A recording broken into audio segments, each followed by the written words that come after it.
Hello, and welcome to the Be Purely Balanced podcast. I'm Dr. Crystal Couture, and today I'm here with Karen Foote. Karen is the owner of Rebalance Reiki and Massage LLC in Westwood, New Jersey. She's a Reiki Master Teacher, CranioSacral Therapist, and professional massage therapist. She is the creator of the Rebalance Method and recently trademarked her massage technique, which blends Reiki and CranioSacral Therapy. Karen works with the angels, sees the chakras clairvoyantly, and receives messages from spirit. She loves sharing her wisdom in workshops that she hosts at her Westwood, New Jersey studio, covering an array of metaphysical topics. She is soon to launch an online program on the fundamentals of energy, metaphysical work, and hopes to reach people who are on their spiritual journey. Karen is looking to help bring them clarity, share helpful tools, and create a supportive virtual community through this online program. Her clients and students appreciate her down-to-earth manner and approach. Hi, Karen. Hey. Welcome to the show. I'm so excited to have you here. I'm glad to be here. Yeah, so we met, Karen, while I was teaching with the Upledger Institute as an assistant, and you were in one of the classes, and our energies were instantly drawn to each other. And I just remember the light of that experience, sort of knowing that our relationship would go outside of the classroom. For sure. Yeah. So why don't you tell us a little bit about your own sacred healing journey? It goes back a long time. When I was 16, I decided I wanted to get into massage.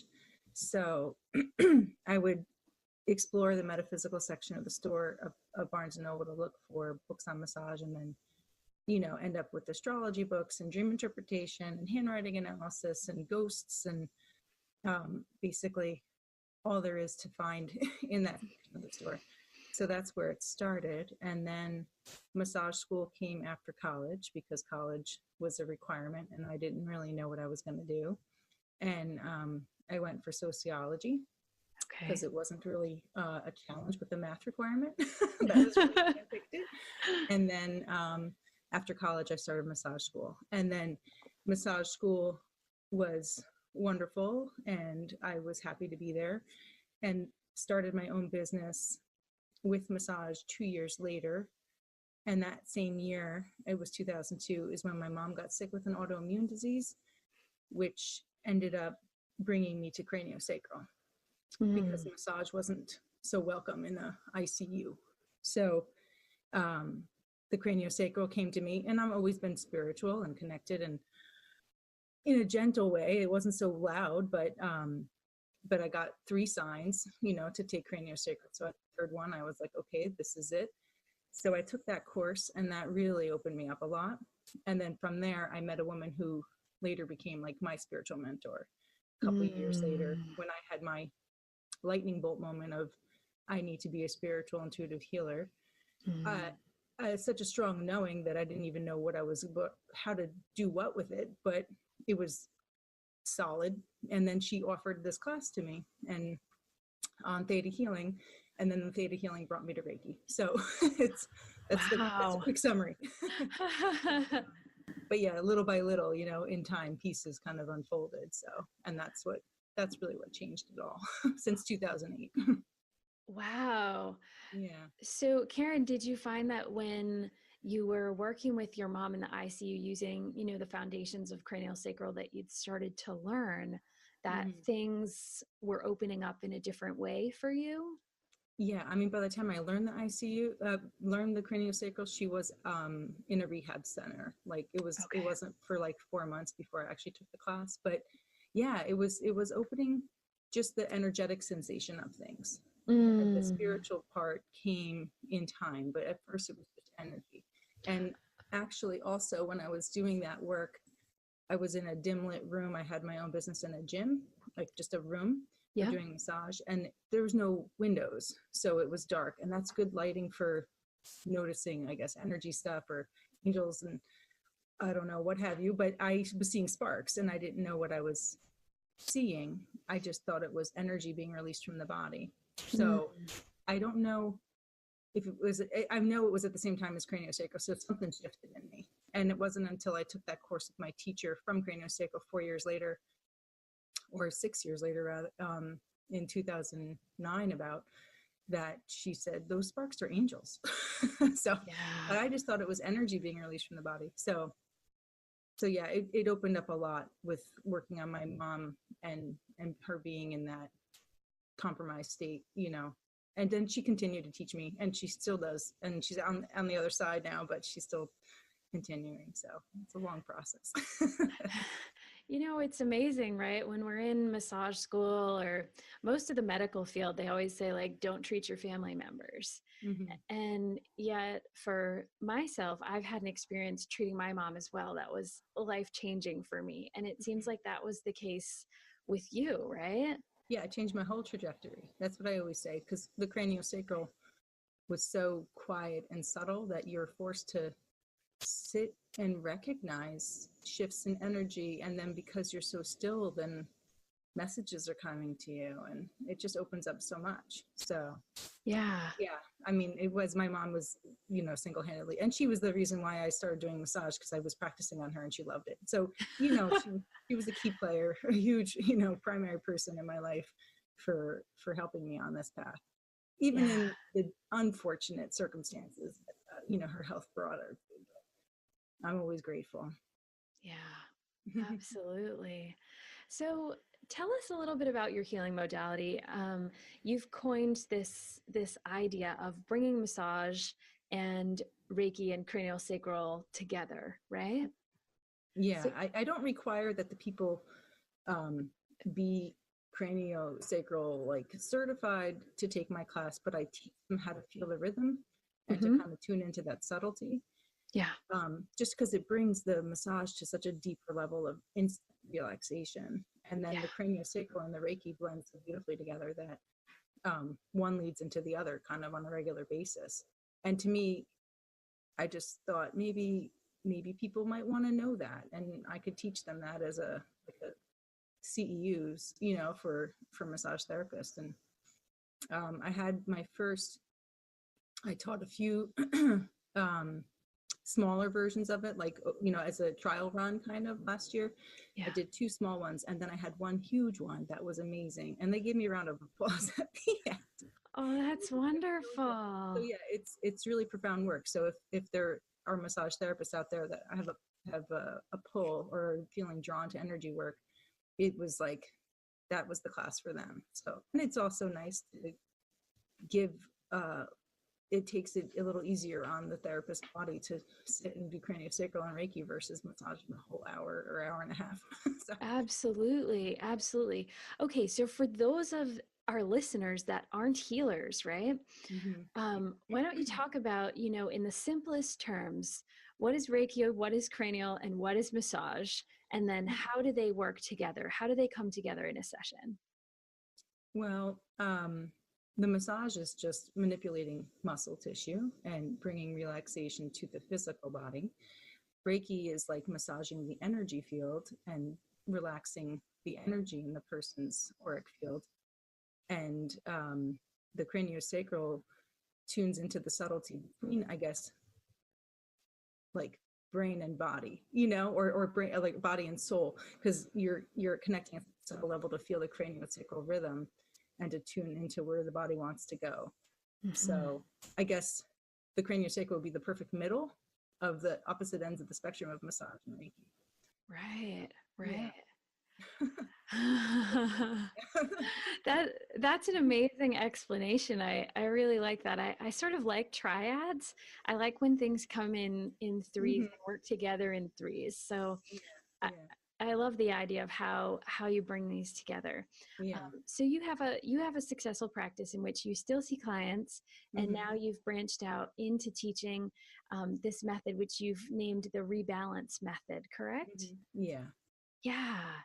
So what do you notice really captivates, really gets to the essence in your clients when you're working with them with this Rebalance Method? What do you mean? What is it? Like, how do you go deeper than what a massage does? How do you go deeper than the physical?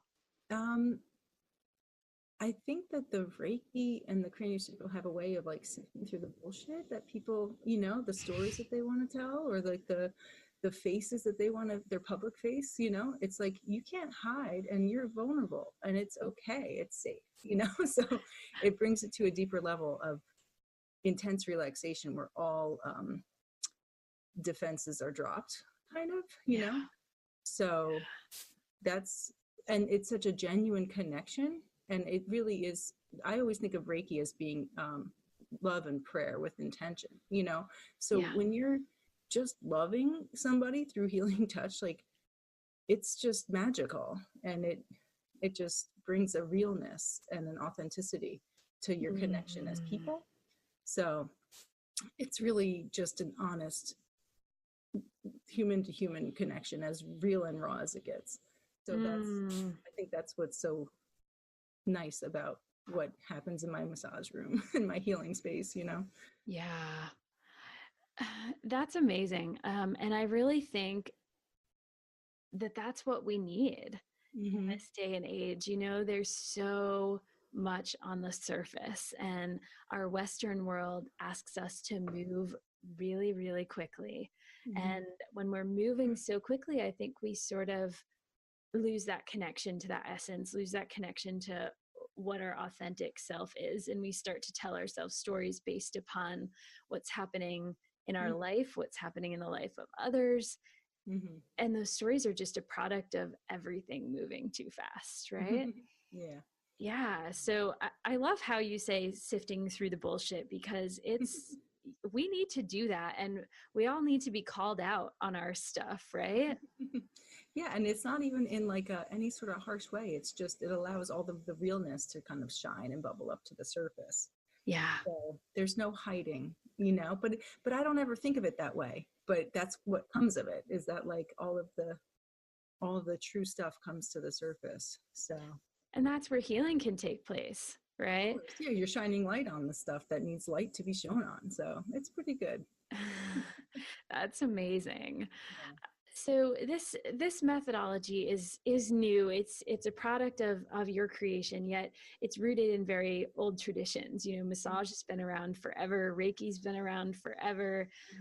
CranioSacral's been around since Dr. John.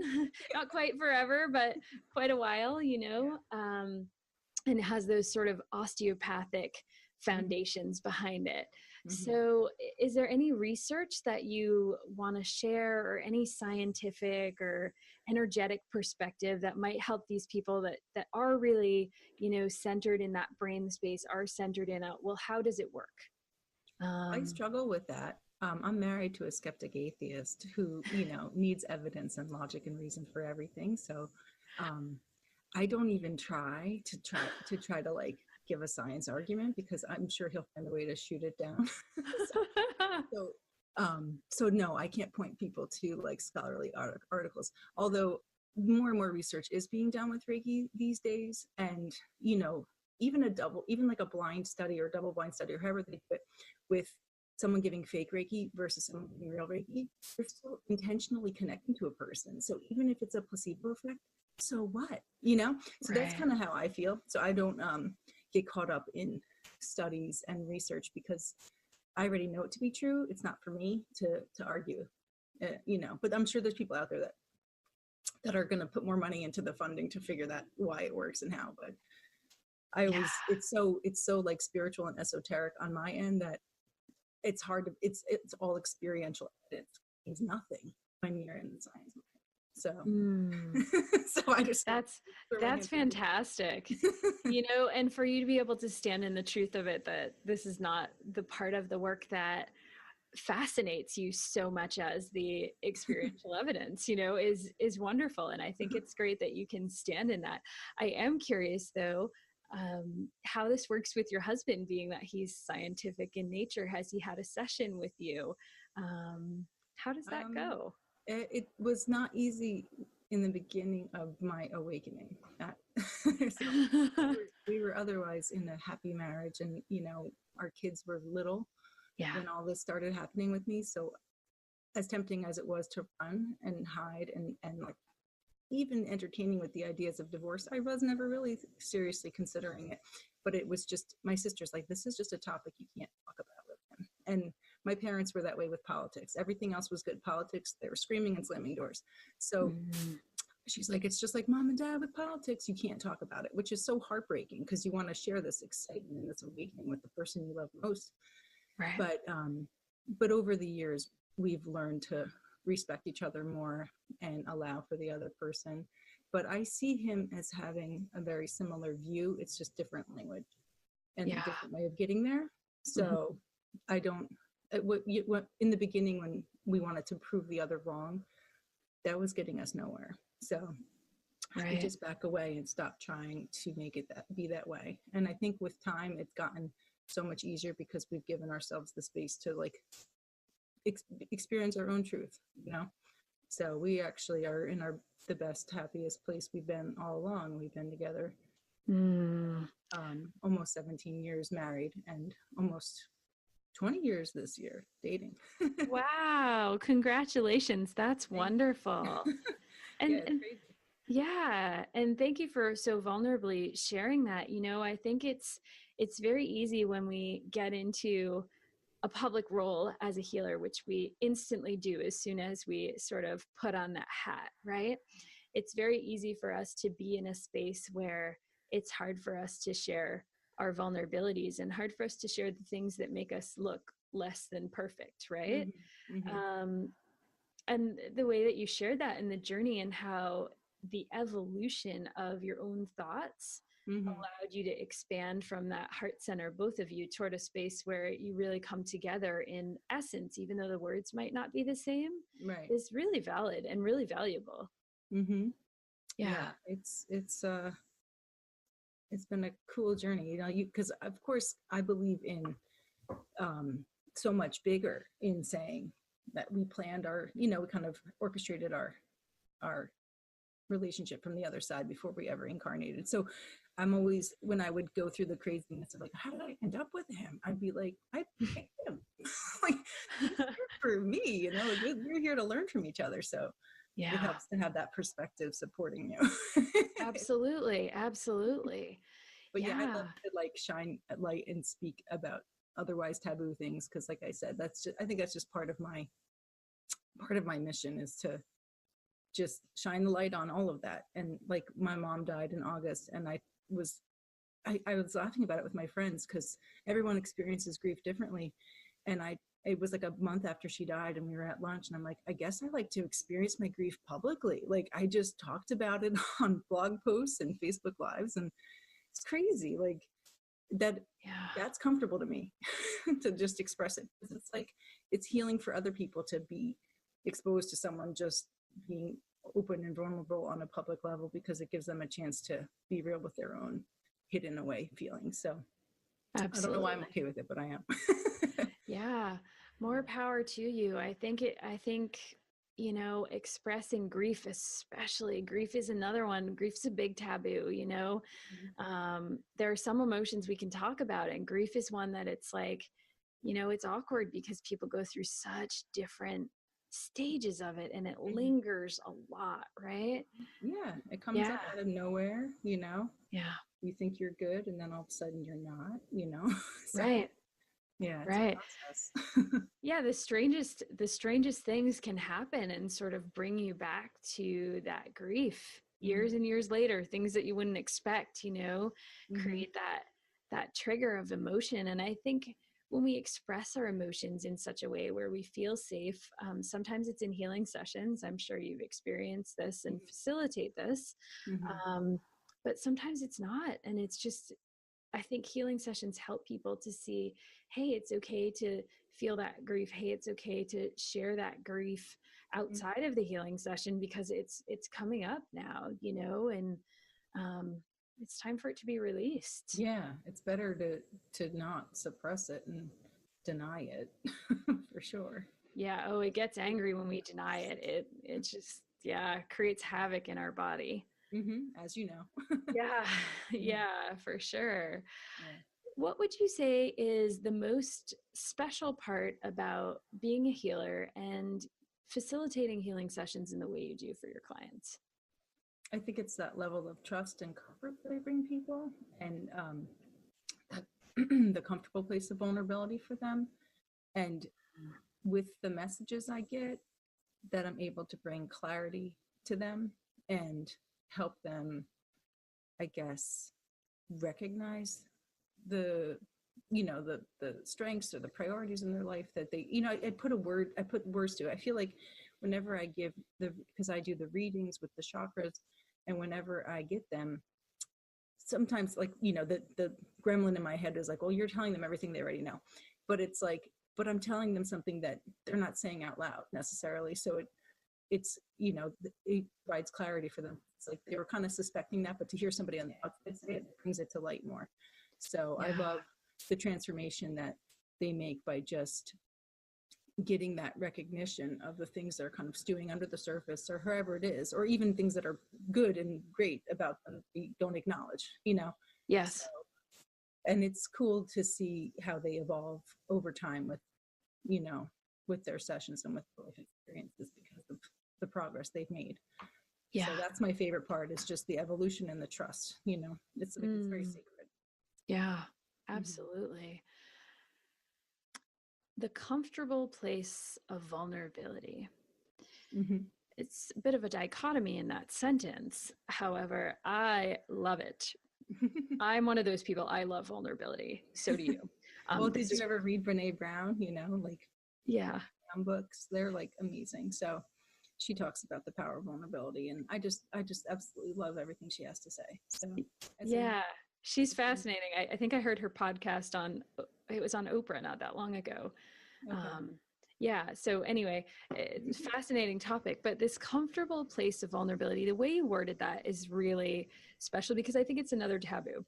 The idea of vulnerability is sort of something that makes us uncomfortable, right? And we talk about getting into that uncomfortable space very often so that we can see our essence, so that we can get to know the parts of us that are seeking healing, so that we can get to know ourselves on a more rounded and a more grand spectrum. But the question is, can we view that place of vulnerability as comfortable? And it sounds like in your practice, this is what you're offering. Yeah, I suppose so. It just allows for that. It's a cozy room, it smells good. It's very just comfortable, and like without judgment. And I don't know, maybe about half the time or so, I'll just do the reading, but not seek validation, so I can just, this is what I saw, blah, blah, blah. And then, okay, on to the next thing, because I don't want to make them, more on the spot or more uncomfortable, because I know I'm touching on something that's sensitive, but it gives them room for, digest it like later. Yes. So it's been addressed. So I'm not necessarily counseling them through the deep, dark things that can surface, because I don't actually feel comfortable in that role, but I'm expressing it and just saying it out loud and acknowledging it for them to digest on their own, and if they want to share with me, I'm happy to listen and chime in with what I can chime in with, but I'm not a counselor, in that way, but I can just bring it up and move along. I'm also Irish Catholic, so it's like, okay, let's keep moving.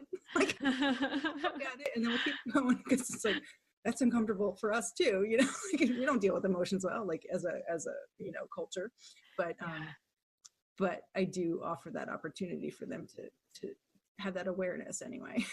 Right. Yeah, it's sort of fascinating, and I think it lends us to the idea and the topic that we are our own best healer, and what we need lies within, right? And I think there are people like yourself that are in this world to help us to see what's possible within, and to listen to the messages that we're sharing, because that's what is happening when we're channeling, right? It's like, it's just coming through you. And I always tell people, this isn't me. I'm just the scribe. I'm just the conduit, so it's not me analyzing them and figuring things out about them. It's just delivering the information that's coming through me. So it's Yeah. pretty, it's very awe-inspiring. Yeah. I don't, Absolutely. I don't take responsibility for it. In other words, I kind of just stand back and be like, I'm just the messenger. So, And that's the key as a healer, is that, mhm, we can't take responsibility for what happens within right. the client's, body, within their realm. Hmm. But that's up to them. All we can do is offer that light Right. and, help if we can, to show them how Hmm. they have the power to heal within them. Exactly. And they all do, right? My one client had a scary diagnosis, which was then revoked, which was pretty amazing. But she's like, "You were the first person to tell me like that I could heal myself. That I, So she was just, her life has changed from it, Yeah. and because I was like, no, like you just screw that, don't take that. Like I Yeah. said, I bet you can find a million ways to like not let that be true. And between the work I did and the work she did on her own, it was changed. So Yeah. it's an awesome concept to know that we have that ability somewhere within us, Yeah. and And that's all part of our journey. Even if you don't cure your, my mom died of her adrenals were out of whack because everything else was so out of whack, and her sodium was messed up, and it's like, but that was her journey, and I couldn't, I wanted to fix her, and I know fix is like a different word, a different, yeah. within the planes of existence and stuff, um but she had her, her path was her path. So you can't take everybody, it's not up to us. Yeah, it isn't up to us as the healer. And I do think um, there are these miracles that happen. I Hmm. think we've all, as healers, we've all had these experiences, and they don't get shared very often because they're so sacred, right? There's not really a platform to say, oh, I had this client that came in with this awful diagnosis. We worked together for a year, Hmm. and then, her diagnosis was totally different. Like, the doctors don't understand why her neurological values have changed. And Right. it doesn't matter. And we don't have a platform to talk about that. It's not really our space. It's their space to talk about it. But this is happening all the Hmm. time. Yeah, Yeah. I know. It would be nice if it could be louder. Yeah, absolutely. And I think there's a way to be loud through silence. Hmm. Honestly, I think I might have said something different maybe 10 or 15 years ago, but I think there's something to be said about that silent love Hmm. and that silent healing that's really happening. And I think those messages are received on a vibratory, energetic level. Hmm. Maybe not everyone's ready to receive them, but some people are. Yeah, yeah. Yeah. And I think it's kind of like, yeah, it's a ripple, I know. I remember telling my best friend a crazy story about an instant manifestation, and she was like, if it was anybody else telling me this story, I don't think I could believe them, but coming from you, I have to, I was like, I know, right? It's crazy. Yeah, it's amazing. So yeah, being open to miracles is a lovely place to be in. That's the truth. Hmm. So, what would you say are 3 gifts that your healing modalities have given to you? Huh. I don't. The first thing that comes to mind is freedom, because I do like being in charge of my own schedule and that sort of thing. That's just on Yeah. a selfish level. Um, I guess the ability to trust in more than I can explain. Mm-hmm. Um, and another one that just popped to mind, and I'm sure if I had time to reflect on it, I might get better answers. Although this is a good one. Jesus. Feeling Jesus' energy and knowing what Jesus' energy feels like in a literal way. Like he's like a gold light, of like a star, golden light. And it's the most warm, comforting energy ever. So that's a huge gift, because I mean, I always was cool with Jesus, that's fine. But like to see him and connect with him in healing sessions, I witnessed him cross over a girl who was a suicide and was feeling guilty and mad about having committed suicide. And she was kind of stuck. And we watched him, me and another client of mine, that same one who had the miracle story, she always has Jesus with her. So whenever I was working with her and we were talking about this girl, and we both felt her anxiety and her frustration, and all of a sudden Jesus came in and he just enveloped her, and then he just kind of retracted and pulled out, and we were like, oh my God, like, oh my God, it happened just now. Like, oh my goodness. So it was amazing. And so yeah, that's a huge gift to actually literally connect with Jesus' energy instead of trying to Jesus as like a faraway thing. But yeah, just the connecting to the divine on a regular basis is a gift. So I don't know. I could have said that better, probably the list of it's no, that was amazing. And it's just like mic drop, connecting to the divine on a regular basis. Done. Yeah. You know, the last question I like to ask everyone on the podcast is really about how the work that you share impacts the collective consciousness. And we've already touched on that, but if there's anything else you'd like to share about how your work impacts the collective consciousness, I would love to have that as our closing note today. Well, the collective consciousness is waking up more and more, and the work I'm doing, you know, gives it that voice and gives it a safe place to explore that. But then with this online class that I just am launching, it's not even about me. It became like a persistent push from the angels and the, you know, the whole posse on the other side. It became, you know, you got to do this class. And I've been doing it and listening, and it's been a lot of work, but I was finally almost done with it last week to the marketing part, and I stalled, and I had a reading with somebody, and she said, they're like, you're 80% done, just do it. We got to work, and we can't work without you. And it was really cool. I mean, they can work without me, of course, because there's other platforms, but it was just like, come on, Karen, get on it, because we have work to do. And so I'm directly impacting, like, you know, who knows what'll come of this class, and how many levels, and, you know, how many launches I'll do and how many lives I'll touch. But it's like a bigger mission at play, and I'm kind of a player in that in that bigger idea of getting the spirituality out there and the awake and the comfortable place to explore it. So that's a real big answer for consciousness. It's like I'm being used to help bring more. So, Yes. Yeah, it's pretty. Yes. And you know, that potential is within you, and it's within so many of us. And it just makes me think that when we have that platform, when we have the ability to touch someone, you know, what does that touch mean? How are we touching their spirit?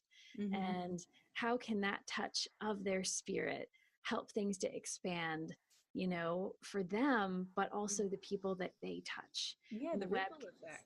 Yeah. It's amazing. I mean, I don't try to like stroke my ego too much, you know, like it's hard. Sometimes you get excited, but for the most part, I'm not like big in that. Of course not. But like, you know, you think about all of the people I've worked on, and then the people that they've talked about, and then that it just, I'm curious, like after I cross over, like when I see, like, you know, the way it's the information is delivered to me, like to see the crowds of people and be like, what was your impact, you know? Yeah, that is a great way to think about what is our purpose of being here, and what is it going to look like from the other side. I feel so privileged, you know, to do this and to have that awareness. So I'm very much humbled and honored to be, you know, playing this role. Yes. Absolutely. So, Karen, if our listeners want to get in touch with you, we can direct them to your website, correct?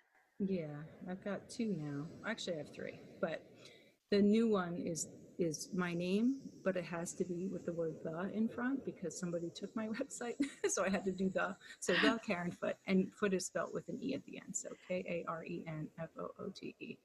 .com. Yeah. Yes.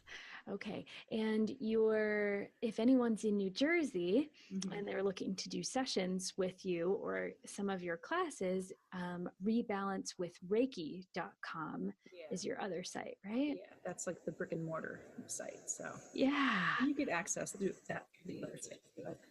Beautiful. Yeah. Well, this has been such a pleasure, Karen. Thank you so much for being on the show. Is there anything else you'd like to add before we close?